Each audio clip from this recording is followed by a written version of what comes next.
I came home on a Thursday night and my key stopped working. At first, I thought I was just exhausted. 12-hour shift. Inventory audit disaster. My hands still smelled like cardboard and machine oil from the warehouse. I stood there outside my apartment door, turning the key harder and harder until the metal bit into my palm. Nothing. Then I heard movement inside. A laugh. My sister's laugh. The door opened, and Mara stood there barefoot in my apartment, wearing one of my old college hoodies like she belonged there. Behind her, I saw candles burning on my kitchen counter, crystals lined up beside my sink, and boxes of inventory stacked against the wall. I spent 2 weekends painting myself. She looked annoyed to see me. "Adrian," she said slowly, like I was interrupting something. "You're home early." I actually forgot how to speak for a second, because this wasn't some misunderstanding. Not when the lock had been changed, not when her shoes were lined up beside my door, not when my mother's spare key was suddenly missing from her keychain. I asked one question: "What did you do?" Mara crossed her arms and leaned against my hallway wall, like she'd rehearsed this conversation already. "Mom said you barely even live here anymore." And right then, standing in the hallway outside the apartment I'd spent 4 years rebuilding, with my own hands, I realized something that honestly should have terrified me sooner. This wasn't Mara's idea alone. When you spend your entire life being the stable one, people stop seeing you as a person. You become infrastructure. The reliable son, the calm brother, the one who figures things out quietly while everyone else falls apart loudly. That was me. I'm 29 now, and until a few months ago, I honestly believed my relationship with my mother was decent. Not warm exactly. Elaine wasn't the type to hug you for no reason or tell you she was proud of you just because you paid your bills on time. But we functioned. Weekly phone calls, occasional dinners, small talk about work, groceries, weather. Mostly Mara's latest crisis. Growing up, my sister was chaos wrapped in expensive feelings. Every problem became the center of the universe the second it touched her. Bad breakup emergency. Panic attack. Emergency. Random spiritual awakening after dating some unemployed DJ named Cole. Also, apparently, an emergency. And somehow, Mom always adjusted the entire family around Mara's instability, like it was weather we were all supposed to survive together. I learned early that nobody rushes to save the kid who already looks fine. So I stopped asking for help. At 13, after our parents divorced, I started doing dishes every night because Mom looked too exhausted to remember. At 16, I worked weekends at a warehouse instead of going to parties. At 21, while Mara was bouncing between majors and situationships, I was eating instant noodles in a studio apartment, trying to save enough money to eventually own something nobody could take from me. That apartment became my obsession, not because it was impressive, because it was mine. The place was small when I bought it. 1 bedroom, bad lighting, floors that creaked near the bathroom. The kitchen cabinets looked like they survived a minor war, but I saw potential in it the same way some people see potential in broken dogs or abandoned buildings. I spent 4 years rebuilding it piece by piece. Painted the walls myself, installed floating shelves after watching tutorials at 2 in the morning, built a crooked reclaimed wood bookshelf that still leaned slightly left if you looked hard enough. Every object in that apartment carried proof that I built my life without anyone rescuing me. That's why what Mara did felt so personal. She didn't just enter my apartment. She entered the one thing in my life that existed completely outside my family's control. And somehow, the worst part wasn't even seeing her there. It was realizing my mother had handed her the key. The first time Mom brought up Mara needing a place to stay, I was standing on a stepladder trying to install a ceiling fan that absolutely should have required 2 people. Elaine stood in the middle of my living room, holding a grocery store coffee and watching me work with that distant expression she always got whenever she was thinking about Mara. "You know, she's struggling right now," she said casually. I tightened a screw harder than necessary. That could describe literally any month of her life. "Adrian. What she's trying." I almost laughed at that. Mara was always trying a new career, trying a new identity, trying a new relationship, trying manifestation, sound baths, astrology, herbal supplements, online business coaching. Every 6 months, there was a new version of her that was supposedly the real one. But somehow, I was always the person expected to absorb the consequences whenever those versions collapsed. I climbed down from the ladder and wiped drywall dust off my hands. "She'll figure it out," I said. Mom didn't answer right away. Her eyes drifted across the apartment instead. The sage walls, the rebuilt shelves, the couch I spent an entire weekend fixing after finding it at a church sale. I remember the exact feeling that hit me then. Not fear, assessment, like she wasn't looking at my apartment as my home. She was looking at it as available space. A week later, She started asking weird questions. What time do you usually get home from work? You still doing late warehouse shifts? You're barely there during the day. Right at the time. I thought she was just making conversation. Now I know she was gathering information. Building a schedule. Testing openings. And the thing about betrayal is that when it finally happens, your brain starts replaying every innocent moment like evidence you missed. Suddenly, every question sounds loaded. Every kindness feels weaponized. By April, Mara's relationship with Cole had exploded in spectacular fashion. Mom called me one night while I was meal prepping in my kitchen. She's moving back in with me temporarily, she sighed. Temporarily. That word should honestly be classified as a controlled substance in my family, because it never meant temporary. Temporary became months, months became expectations, expectations became guilt. I remember leaning against my counter while Mom vented about Mara crying in the car with garbage bags full of clothes. And I remember feeling bad for her. That's the part that still irritates me. I did feel bad. Because despite everything, Mara had this ability to make every disaster sound like something that simply happened to her instead of something she helped create. Then, Mom said something that made my stomach tighten. She just needs somewhere stable for a while. I stared at the knife in my hand. Mom. What? She's not staying here. The silence that followed was microscopic, but I noticed it. Not disappointment, not surprise. More like recalculation. And looking back now, I honestly think that was the exact moment they stopped considering whether they should cross the line and started figuring out how. I didn't sleep the night Mara opened my front door like she belonged there. I drove around for almost 2 hours after leaving my apartment. No music, no destination. Just my hands locked around the steering wheel so tightly my knuckles hurt every time I turned. My phone buzzed 3 times. 2 calls from Mom. 1 text from Mara. Come back when you've calmed down. That text almost made me laugh. Not because it was funny. Because it was insane. Mara was living inside my apartment surrounded by furniture I built. Using dishes I bought.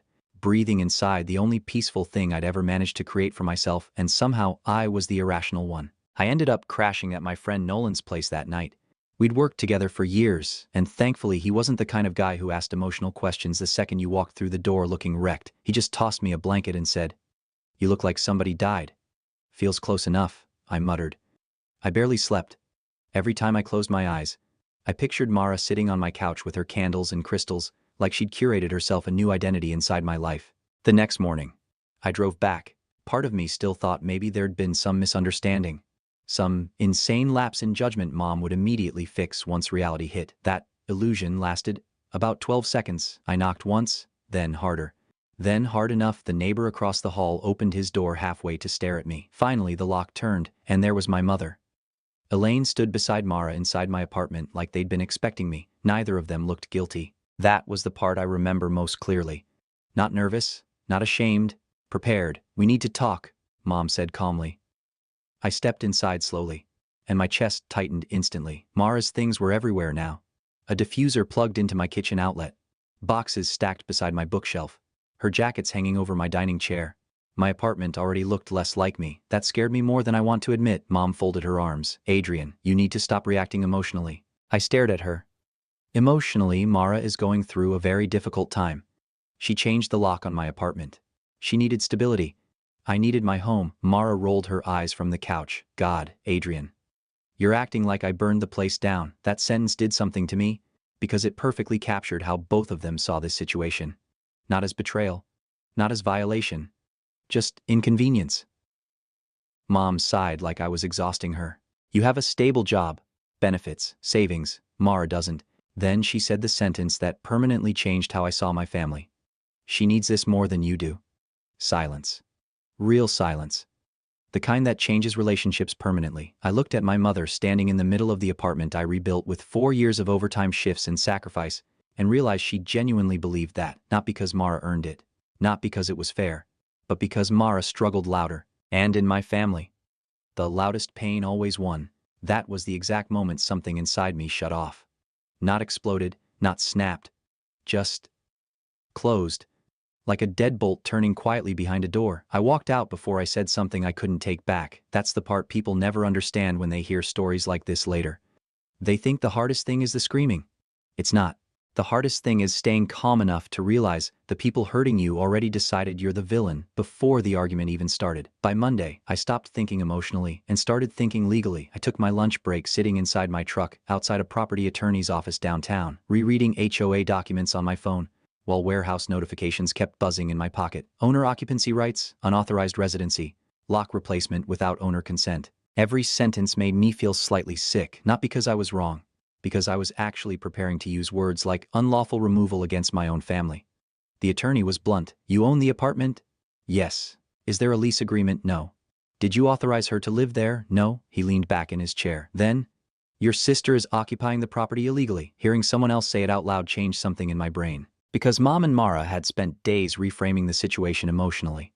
Family, support, compassion, but legally this was just unauthorized occupancy. No spiritual language survived paperwork. 2 days later, I went back to the apartment to collect some tools and documents I'd left behind. I knocked first.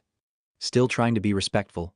Still acting like this was salvageable somehow. Mara opened the door wearing silk pajamas I knew she couldn't afford, and looked irritated immediately. What now? I stepped inside and almost lost my mind. My reclaimed bookshelf sagged under boxes of inventory. One of my plants was dead. There were wax stains on the kitchen counter from her candle business experiments, and the sage wall I painted myself had scratches near the hallway where she'd dragged furniture around. My apartment looked like someone had opened my life and started rearranging it without permission. I walked toward the hallway closet behind me. Mara scoffed. You can't just walk in here whenever you want. I stopped. Slowly turned around. What?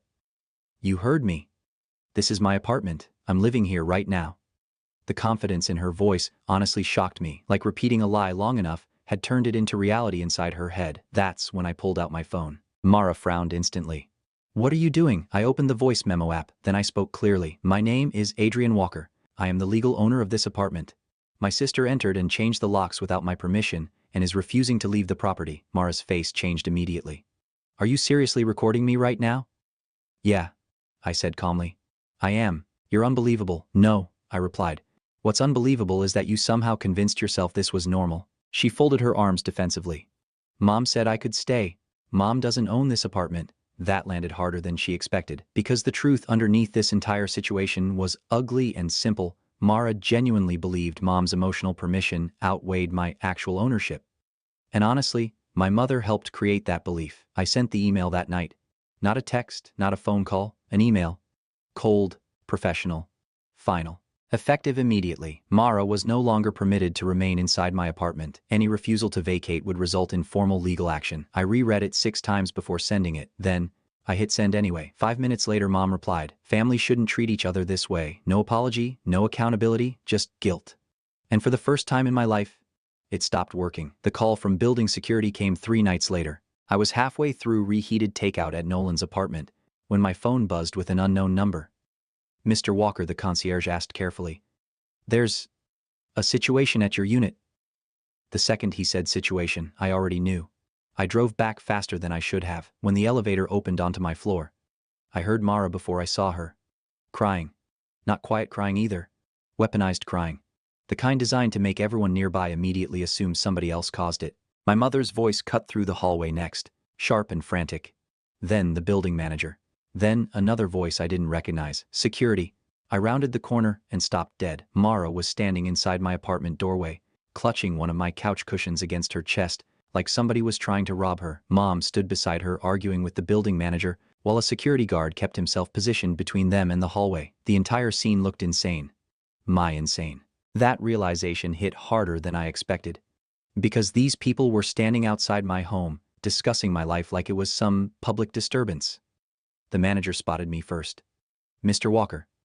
Mom turned immediately. Oh good. Finally. She snapped. Tell them this misunderstanding can be resolved privately. Privately. Like they hadn't already turned my apartment into a hostage situation with scented candles. I stepped forward slowly. What's happening? The manager looked exhausted. There was a disagreement regarding property removal. I looked at Mara still gripping my couch cushion. You're fighting over my furniture. She helped pick this couch out, Mom argued instantly. We drove across the city to get it. I stared at her. Actually stared, because somewhere inside my mother's brain, helping transport a second-hand couch years ago had evolved into partial ownership over my apartment. That's how deep the entitlement went. Mara's mascara was running now. You're humiliating us, she said shakily. No, I answered quietly. You did that yourselves. The hallway went silent. Security glanced between us carefully. Mom lowered her voice like she was trying one final manipulation angle. Adrian, she said, don't do this to your sister. That sentence used to work on me. For years, maybe my entire life. Because being the stable one meant constantly being told my boundaries were cruelty, and Mara's chaos was vulnerability. But standing there outside my apartment while my sister clung to my furniture and my mother treated my ownership like a negotiable emotion, something finally became crystal clear. If I backed down now, I would never get my life back. Not really. There would always be another emergency, another reason, another guilt trip dressed up as family loyalty. The manager looked at me carefully. Sir, he said, how would you like us to proceed? And that was it. The moment everything permanently changed, I took one breath. Then I said the sentence my family genuinely never believed I was capable of saying. This is my apartment, I said evenly. Neither of them live here. I want them removed. Mom looked stunned. Actually stunned. Like the possibility had never occurred to her that I would finally choose myself over keeping the peace. Mara's expression changed instantly from hurt to fury. You're seriously throwing your own family out? No, I said calmly. You already threw yourselves out the second you decided my life belonged to you. And for the first time in my entire life, I didn't feel guilty after saying it. The apartment felt wrong after they left. Quiet but wrong. The security guard closed the door behind them.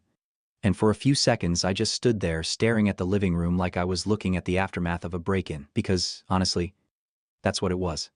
Not legally, maybe. Not in the dramatic movie sense.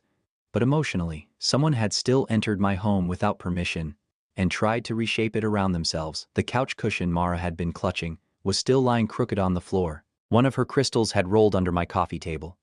The diffuser she brought still filled the apartment with some fake lavender smell that made my skin crawl now. I sat down slowly on the couch and leaned forward with my elbows on my knees. And for the first time since this whole thing started, I let myself feel angry. Not explosive anger. Not screaming. Just exhaustion so deep it almost felt physical. Because the worst part wasn't losing access to my apartment for a few weeks. The worst part was realizing my own mother genuinely believed I was selfish for wanting control over my own life. That realization hollowed something out inside me. My phone buzzed around midnight. Voicemail from Mom. I almost deleted it without listening. But curiosity won. Adrian, Elaine said sharply, already sounding irritated before the message even fully started. I hope you're proud of yourself. Mara's devastated. She's back at my house crying because apparently her own brother cares more about property than family. I closed my eyes. There it was again. Not one apology, not one acknowledgement of what they did.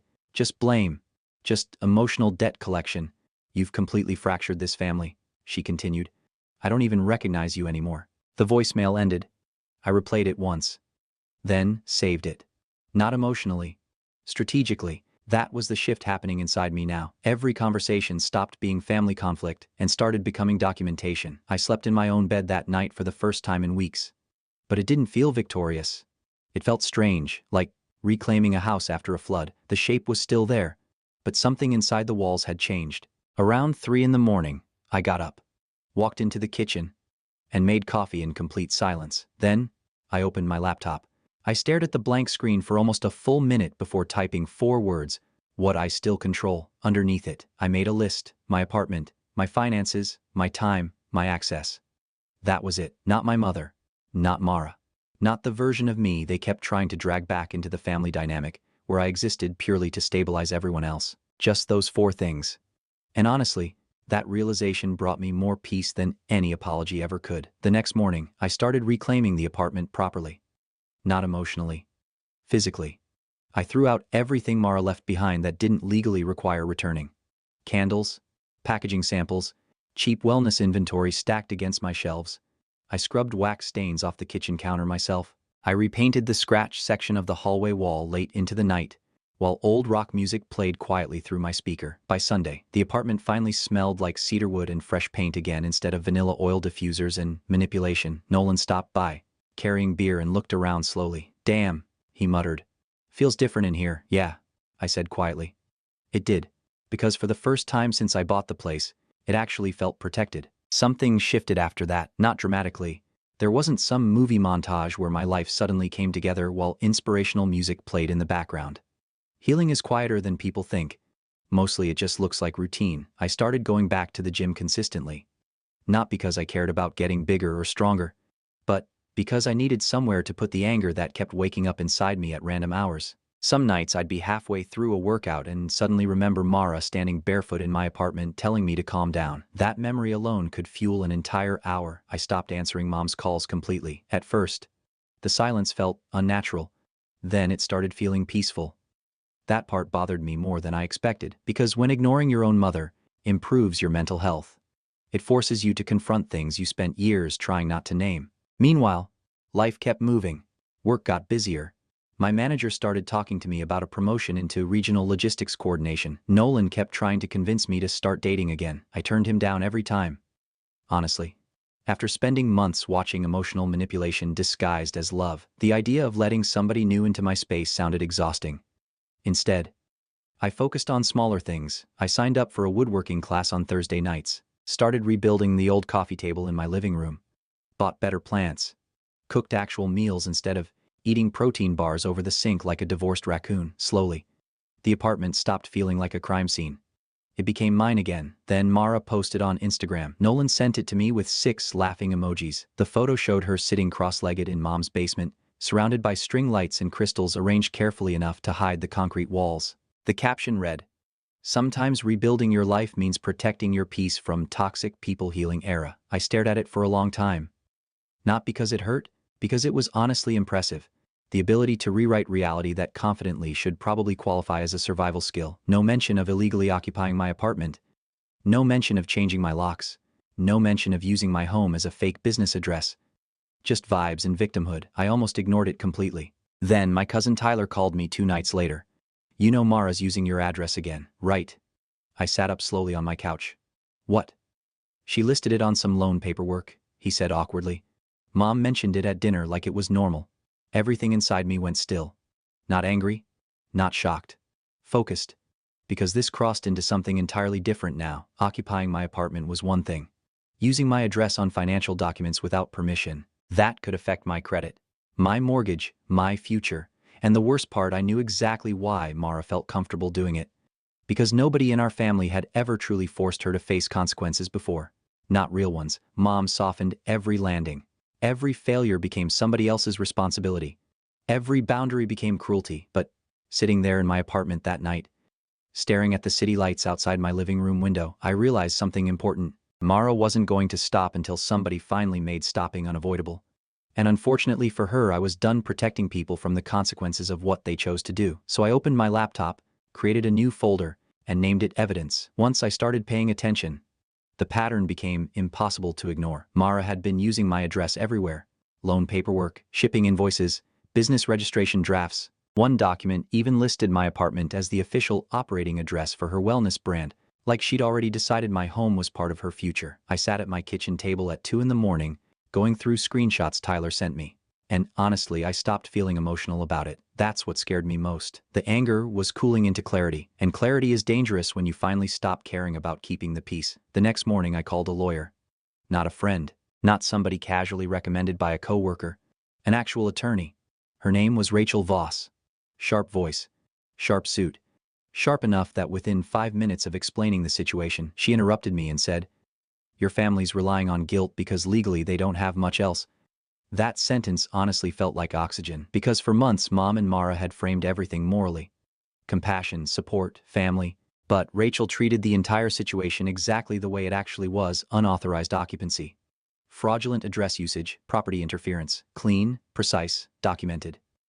I liked her immediately. We met 2 days later in her office downtown. I brought a binder filled with screenshots, HOA paperwork, timestamps, copies of ownership records, voicemail transcripts, and printed emails from Mom. Rachel flipped through everything quietly. Then she looked up at me once. "You kept records." "I work in logistics," I said. "Documentation is basically my love language." That actually made her laugh. Then her expression hardened again. "Good," she said, "because this is fixable." That word mattered more than I expected. Fixable. Not dramatic, not tragic, fixable. Rachel drafted the first cease and desist letter that afternoon. Formal notification that Mara had no legal right to use my residential address for financial or commercial purposes. Formal demand to remove my address from all applications and records immediately. Formal warning that further misuse could trigger fraud investigations and civil claims. Cold. Professional. Absolutely brutal. Exactly what I wanted. We sent copies through certified mail and email. Mom replied first. Not Mara, of course not Mara. Elaine sent a 6-paragraph email about family betrayal, compassion, emotional cruelty, and how disappointed she was that I'd chosen paperwork over blood. Rachel read it silently. Then looked at me. Your mother accidentally admitted awareness of the situation, she said calmly. I blinked. What? She confirmed prior knowledge of your sister using the address. Rachel tapped the printed email. This helps you. That was the moment I fully understood something important. Emotion means nothing once lawyers enter the room. Only records survive. Over the next week, we escalated carefully. Rachel filed complaints disputing the residential usage attached to Mara's loan application. I contacted the HOA personally and submitted formal written instructions, revoking all guest access privileges connected to Mara or Elaine. The building manager responded within an hour. Apparently, security footage from the couch incident had already made everyone in management deeply familiar with my family. Embarrassing. Helpful. But still embarrassing. Then came the part that finally killed whatever guilt I still had left. Rachel pulled my credit monitoring report onto her screen. There, she said. My stomach tightened immediately. Mara had attempted to attach utility inquiries to my address connected to future business registration planning. Not fully completed, but started. Rachel leaned back slowly. Adrian, she said carefully, your sister isn't just unstable. She tapped the screen once. She's escalating. And suddenly every instinct inside me shifted from defending my peace to protecting my life. The consequences started quietly. That's the thing people misunderstand about real fallout. It usually doesn't arrive like revenge in movies. No screaming, no dramatic public collapse. Just doors closing one by one until somebody suddenly realizes they're trapped outside all of them. Tyler called me first. Mara's losing her mind, he said immediately. I leaned back against my kitchen counter silently. Apparently the loan application had officially been denied. After the address dispute was flagged, the lender requested additional residency verification she couldn't provide. And once the paperwork started unraveling, everything attached to it collapsed too. Inventory orders got paused, vendor agreements froze. The wellness business she'd been bragging about online suddenly stopped existing. And according to Tyler, Mom was furious. Not at Mara, at me, of course, because in my family, consequences were cruelty whenever they finally reached Mara. 3 days later, I got an email from my HOA. Subject line, unauthorized entry attempt. I opened the attached security image and actually laughed. There they were, Elaine and Mara standing outside my building entrance, staring at the keypad with identical expressions of frustration like the universe itself had personally offended them. The access code had already been revoked. Rachel made sure of that. Apparently they tried 3 separate times before security asked them to leave. I saved the image directly into the evidence folder. At this point, the folder honestly looked less like legal documentation and more like a psychological case study on entitlement. Then came the voicemail. Mom again. Different tone this time, less anger, more desperation. Adrian, Elaine said tightly, we need to talk. Mara's under a lot of pressure right now, and this has gone too far. I almost deleted it halfway through. Gone too far. Not when they changed my locks, not when they occupied my apartment, not when they used my address for financial fraud. No. Apparently things only went too far once consequences started affecting Mara personally. That realization removed the last microscopic trace of sympathy I still had left. I forwarded the voicemail to Rachel. An hour later she replied, good. We continue? And we did. Rachel drafted formal legal notices regarding trespassing attempts, unauthorized address usage, and documented interference with my property access. Professional language turns ugly behavior into something clinical. That's why it scares people. Because once manipulation gets translated into legal terminology, it loses all emotional camouflage. Mara wasn't struggling. She was misrepresenting residency records. Elaine wasn't helping family. She was facilitating unauthorized access to private property. Funny how different reality sounds once emotions stop narrating it. The silence after the letters went out was immediate. No calls, no texts, no vague inspirational Instagram captions about toxic energy, nothing. Then my uncle called. I almost didn't answer because we barely talked growing up. But something told me to pick up. Adrian, he said. Voice rough with age. Your mother told me what happened. I stayed quiet. Then he sighed. She's wrong. Simple as that. No lecture, no family guilt, just wrong. And weirdly, that hit harder than any apology could have. Because for months, Mom had acted like I was some cold monster for refusing to surrender my home to Mara's instability. But hearing somebody else finally say the obvious truth out loud made me realize how distorted the entire family dynamic had become. You built something, my uncle continued, and they treated it like community property. Exactly. That was the whole thing. Not just the apartment, My time, my stability, my future. Everything I built had always been viewed as something available for redistribution the second Mara needed saving again. But not anymore. That cycle ended at my front door, and this time I made sure the lock actually held. A few weeks later, I came home from work, dropped my keys on the counter, and realized something strange. I finally felt calm inside my own apartment again. Not relieved, not victorious, just peaceful. The sage walls were gone now. I repainted them charcoal gray. The couch had been replaced too. Cleaner lines, firmer cushions, no history attached to it. That mattered more than I expected, because I didn't want reminders anymore. I wanted separation. Complete separation. Nolan came over that Friday carrying beer and pizza, looked around the apartment slowly, and nodded once. "Feels different in here," he said. "It is." And it was. The place no longer felt like something I needed to defend constantly. It felt settled, locked down. Mine. Mara mailed me one final letter after the legal notices went out. Mostly excuses, a few guilt-heavy lines about family, a paragraph blaming stress, pressure, trauma, instability, not one sentence that simply said I was wrong. I read it once, folded it neatly, and threw it away, because at some point I stopped needing understanding from people committed to misunderstanding me. That was the real payoff, not the denied loan, not the HOA complaints, not watching their access codes fail. Freedom. Real freedom. The kind that happens when you finally realize protecting your peace is more important than protecting dysfunctional people from consequences. A month later, I saw Mom at a cousin's wedding. We made eye contact across the reception hall for maybe 2 seconds. Then she looked away first, and honestly, that felt final enough for me. Because revenge was never the point. I didn't want to destroy Mara. I wanted my life back, and now when I unlock my apartment door at night, there's no fear waiting behind it anymore. Just silence. Clean counters, locked doors, and one key. Mine.